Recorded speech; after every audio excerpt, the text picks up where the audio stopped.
자, 어떤 인물일까요? 왕이 말하기를 요즘 갖고 올 백성의 생활 형편이 매우 좋지 않다고 한다. 작년부터 누가 분부를 내려서 양반호는 노비의 이름으로 포를 내게 했고, 자, 양반들한테 그러니까 노비의 이름으로 하는데 양반들한테 포를 내게 했다는 겁니다. 여기서부터 바로 보셔야겠죠? 호포제 되겠습니다. 그리고 호포제를 한 사람 흥선대원군 되겠죠. 사실 이렇게 분부를 내릴 수 있는 사람이 왕 말고 누가 있겠습니까? 흥선대원군은 왕이 아니었지만 왕이나 다름없는 막강한 권력을 가지고 나라를 새롭게 정비하고 있었습니다. 자, 호포제에 대한 설명 되겠고요. 두 번째 볼까요? 서원마다 시무를 자손들이 주관하고 부궁당을 각기 주장하니 이로 인한 폐해가 백성들에게 미치는 경우가 많다. 예, 서원의 부정적인 역할을 계속 이야기하고 있죠. 그래서 서원을 회철하겠다. 예, 서원 철폐에 대한 이야기 되겠습니다. 역시 예, 흥선대원군 되겠죠. 흥선대원군에 대한 설명 고르시면 되겠습니다. 통리기무왕군과 12사를 설치했다. 이거 근대적인 기구인데요. 흥선대원군 이런 거 좋아했을 리가 없죠. 흥선대원군 아닙니다. 양전 사업을 실시해 지계를 발급했다. 이 지계 발급한 거 대한제국대 가서의 일입니다. 자, 나선 정보를 위해 조총부대를 파견했다. 이거 한참 전에 효종 때 이야기고요. 앞서 병자호란 이야기했는데 그 소현세자 이야기했는데 소현세자의 동생이 효종입니다. 17대 임금인데 자기 아버지의 그 원수를 갚겠다고 조총 부대까지 만들고 했는데 결국엔 단행에서 또 북벌해보지도 못하고 세상을 떠났습니다. 교육의 기본 방향을 제시한 교육 입국 조서를 반포했다. 이건 거의 갑오개혁 때 고종이 발표했었던 그런 교육에 관련한 칙령이 되겠습니다. 대한제국은 아니고요. 갑오개혁 당시의 일이 되겠습니다. 환곡의 폐단을 시정하기 위해 사창제를 전국적으로 시행했다. 예. 그렇죠. 기존의 환곡 삼정의 문란으로 해서 백성들이 고통받고 있었는데 이 환곡의 폐단을 시정하기 위해 사창제를 시행한 거 대원군의 업적이라고 할 수 있습니다. 정답 5번 되겠습니다. 밑줄 그은 조약에 대한 설명으로 옳은 것은 자 어떤 조약일까요? 자 영종진 불법 침입을 보고했다. 그러니까 지금의 인천공항에 있는 그 영종도가 되겠는데요. 이 영종진을 불법으로 침입했죠. 누가? 일본군들이 와서 운용호란 배를 끌고 와서 온갖 난리를 펴놓고 돌아간 다음에 자기들이 잘못했는데 그것을 인정하지 않고 오히려 이걸로 더 조선에게 협박을 해오기 시작합니다. 그래서 이때 있었던 사건은 운용호 사건이라고 하고요. 운용호 사건을 시작으로 정작 잘못했던 일본군들이 우리에게 압박을 넣어서 이 조약을 성사시키고 맙니다. 강화도 조약이 되겠습니다. 자, 한 번 더 볼까요? 일본 국과의 조약 체결에 대해 알립니다. 맞죠? 일본 국과의 조약 체결 강화도 조약 되겠습니다. 앞으로 일본군의 표식을 개양 또는 부착한 선박이 항해던 적공박 시 불필요한 충돌을 방지하시기 바랍니다. 예, 외국 배가 오는데 우리는 아무 짓도 못하게 되는 겁니다. 이런 불평등 조약, 굴욕이 없었습니다. 자, 볼까요? 천주교 포교의 허용 근거가 되었다. 일본은 천주교 기독교에 대해서 별 관심이 없었습니다. 거중 조정에 대한 내용을 포함하고 있다. 거중 조정, 국제 분쟁을 국제기구나 국가 또는 개인 등 제3자의 권고로 평화적으로 해결하는 것을 말한다. 이렇게 되어 있는데요. 예, 이거 아니고요. 재정고문을 두도록 하는 조항을 담고 있다. 예, 재정고문 나중에 둔 적이 있었습니다. 일본이 우리나라에 재정고문을 두게 되는데요. 이 당시에는 아니었습니다. 조약 체결에 반대해 민영환이 자결했다. 이거 을사늑약이 되겠죠. 우리나라가 거의 일본에게 이제 나라를 뺏겨가는 그 시점에 1905년 안타까운 일 되겠습니다. 우리의 외교권을 빼앗기고 말았죠. 부산 외 두 곳에 개항장이 설치되는 결과를 가져왔다. 예, 이 당시에 부산 외 두 곳, 부산과 원산, 인천 세 곳이었습니다. 이곳을 개방했습니다. 정답 강화도 조약에 대한 이야기 정답 5번 되겠습니다. 예, 30번 다음 인물에 대한 설명으로 옳은 것은 예, 좀 어려운 인물이 되겠습니다. 시호는 문익이라고 했는데요. 누구냐면 이 사람이 예, 초대 주미공사를 지냈던 박정향입니다. 아마 처음 들어보시는 분들도 있을 거예요. 자, 이 사람에 대한 설명을 고르면 되겠는데요. 보기를 보면은 차라리 아닌 것을 쳐내는 것이 더 빠를 것 같습니다. 박정향에 대해서 많이들 모르시기 때문에. 자, 샌프란시스코에서 흥사단을 창립했다. 흥사단 도산 안창호 선생 되겠습니다. 예, 고종의 밀지를 받아 독립의군부를 조직했다. 예, 이게 1912년의 일인데요. 고종의 밀명을 받고, 그러니까 고종 황제가 나라를 빼앗기긴 했습니다만은 또 대외적으로 나설 수는 없지만 뭔가 나라를 찾고자 하는 사람들을 도와서 이렇게 나라를 다시 되찾을 수 있는 길을 찾고 있었습니다. 독립의군부를 조직했다. 의병장 임병찬에 대한 이야기가 되겠습니다. 조선 광문회를 조직해 민족 고전을 간행했다. 예, 1910년에 설치된 한국 고전 연구기관인데요. 원래 취지는 한국의 계몽을 불러일으키기 위한 것이었다고 합니다. 그래서 고전 문학이라든지 국사 연구도 진행했고 또 민족 문화와 민족에 대한 연구를 했다고 하는데요.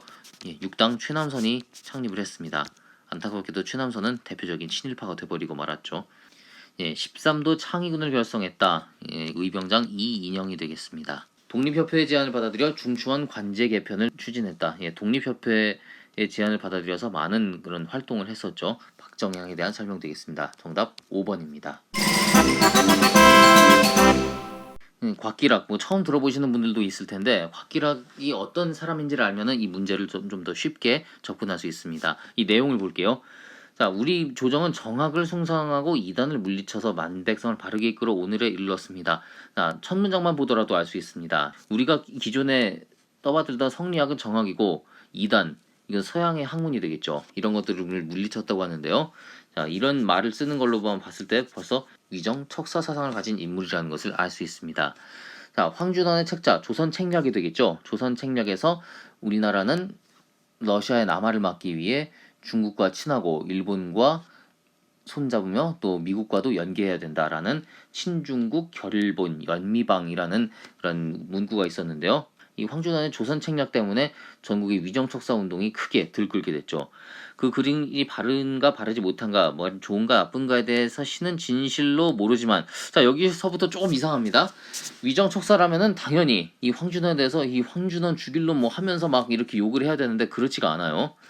그런데 자, 이쪽으로 가보겠습니다. 기계에 관한 기술과 농업 및 식목에 대한 책이 이익이 된다면 선택하여 시행할 것이지 굳이 배척할 필요는 없습니다. 자, 기존 위정 석사파는 서양의 것이라면 무조건 배척하고 다 몰아내야 한다라는 주장을 하고 있습니다. 그런데 이 사람의 주장은 조금 달라요. 서양 것이라도 뭔가 이렇게 농업, 식목, 또 기술에 관한 것이라면은 이익이 된다면은 받아들일 수 있다라는 생각을 갖고 있는데요.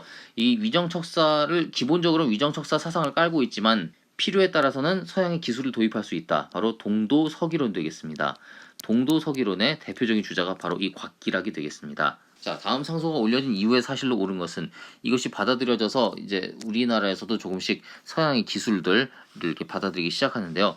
자, 무기 제조 공장이 기기창에 설립됐다. 자, 이런 것을 바탕으로 해서 청나라의 영선사로 이제 갔다 온 사람들이 이 무기 제조 공장들을 둘러보고 우리나라에도 기기창이라는 무기 공장을 설립하게 됩니다. 정답 1번 되겠고요. 김기수가 일본의 수신사로 파견됐다. 요 앞에 강화도 조약에 대한 이야기였었는데 강화도 조약을 체결하면서 우리와 일본 간의 교류가 시작이 됐습니다. 강화도 조약 직후의 일입니다. 이 사건보다 한참 전의 일이고요. 오경석이 해국도지를 국내에 들여왔다. 해국도지 세계 지리책이 되겠는데요. 역시 강화도 조약 직후의 일입니다. 어제은 부대가 광성부에서 항전했다. 예, 신미 양요 때 일이 되겠습니다. 이 앞에서 보시던 그 강화도 조약보다도 더 전의 일이 되겠죠. 평양 관민이 제너럴 셔먼호를 불태웠다. 이 사건을 계기로 신미 양요가 벌어지게 되는 겁니다. 제너럴 셔먼 사건을 이후로 미국이 군사를 이끌고 와서 신미 양요가 터지게 되죠. 정답은 1번이 되겠습니다. 일제로부터 도입한 차관을 갚기 위해 일어난 이 운동이다. 그리고 대구에 세운 조형물이다. 예, 바로 국채보상운동이 되겠습니다. 도입한 차관, 빚을 갚기 위해서 우리나라 양반들이 담배를 끊고 또 부녀자들이 그 비녀나 이런 것들을 다 내놓아서 우리의 빚을 갚자면서 일어났죠. 하지만 일제의 방해로 끝내 실패하고 말았습니다. 대구에 가면 이 국채보상운동 기념공원에서 이 당시의 정신을 우리가 살펴볼 수 있습니다. 한국중앙총성의 주도로 전개됐다. 이건 서울에서 창립된 시전상인의 단체라고 해요. 그래서 외국인 상인들의 국내 진출을 막고 국내 상업인들의 권익을 보호하는 데 목적이 있었다고 합니다. 근데 이건 대구에서 일어났잖아요. 아닙니다. 러시아의 저령도 조차 요구에 반대했다. 독립협회에 대한 이야기가 되겠습니다. 국채보상운동과는 관계가 없습니다. 조선 총독부의 방해와 탄압으로 실패했다. 요 국채보상운동은 일제강점기 이 직전에 있었던 일입니다. 조선 총독부는 이 당시에 존재하지도 않았죠. 대한매일신보 등 당시 언론이 적극적으로 참여했다. 그렇죠. 대한매일신보의 그런 사장이었던 베델 선교사라든지 또 주필이었던 양기탁 등이 적극적으로 참여했습니다. 하지만 일제의 당시는 이제 총독부가 아니라 통감부였습니다. 일제의 방해로 끝내 실패하고 맙니다. 정답 4번 되겠습니다. 일본, 프랑스 등의 노동단체로부터 격려 전문을 받았다. 예, 이런 일 없었습니다. 자, 33번 마지막 문제 되겠습니다. 자, 발표된 우리나라가 구한 말에 개혁했던 모습들을 쭉 살펴보는 그런 문제가 되겠는데요. 가부터 천천히 볼까요? 국내외 공사문서에 개국 기년을 쓴다. 뭐 일종의 그 연호가 되겠죠. 과부가 재혼하는 것은 귀천을 막론하고 자신의 의사대로 한다. 과부의 재혼을 허용하고 또 노비를 혁파했습니다. 완전히 사람이 평등하다라는 것을 천명한 내용이 되겠죠. 예, 가보개혁에 관한 내용이 되겠습니다. 자, 나를 볼까요? 이번 단발은 위생에 이익이 되고 이를날 때, 자, 단발령입니다. 머리 자르는 그런 단발령이 되겠는데요. 이 바로 이듬해 있었던 을미년. 가보개혁과 을미개혁이 있었는데 요 사이에 을미사변이 있었죠. 을미사변으로 명성황후가 세상을 떠나고 일제는 더욱더 정부를 압박해서 을미개혁을 추진하게 됩니다. 이때 이 을미개혁에 들어간 것 중에 하나가 이 단발령이 될 텐데요.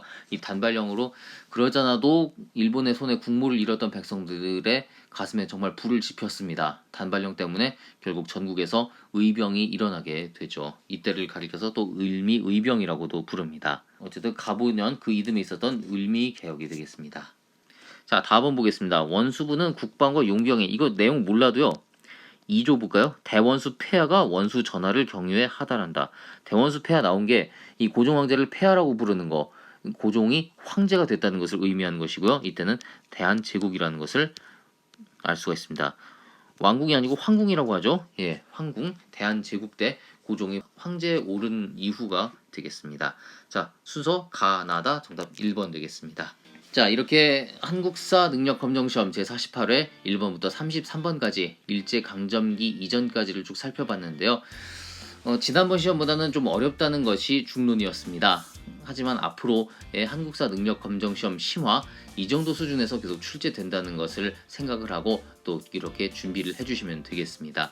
저도 이 시험을 바탕으로 해서 계속적으로 앞으로 왕조중심 꿀국사에 어떻게 내용을 적용시키고 또 어떤 부분을 강조해야 할지를 계속 연구하도록 하겠습니다. 자, 이어지는 콘텐츠들 여러분 계속해서 지켜봐 주시고요. 구독과 좋아요도 꼭 눌러주시기 바랍니다. 저는 지금까지 왕조중심 꿀국사 꿀이었습니다.